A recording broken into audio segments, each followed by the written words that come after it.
Hello everybody, this is a Pallasite. This is a very unusual piece that I have. This is something I found earlier this year. It's about 9 kilograms.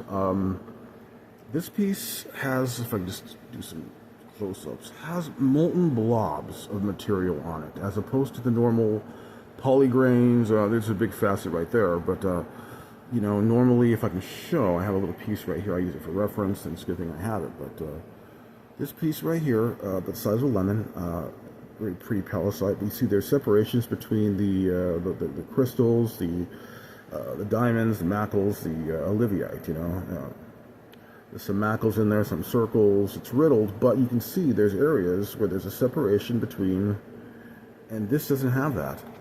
If I may show, I call it my scimitar Pallasite because this big sword-like bit here over here.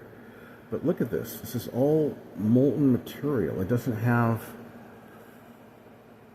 the norm, which has, you know, specific areas where there's peridot, specific areas where there's diamond. It's just one big amalgamated mess of diamond and peridot, you know, like a big molten mass, which is very unusual because they normally look like that, you know, differently separated, but this is very unusual. It's at 9 kilograms, so this thing is pretty heavy, not something you can just simply fling around. See, organic there, but then we come over this side, and what do we see? Once again, little polygrains are in there, very few, but mostly we see blobby material. Very unusual. So very neat, very rare. I do believe even Fukang Pallasite doesn't look this pretty. So it's kind of neat to have something that cool and that rare just you know, fall in your lap essentially.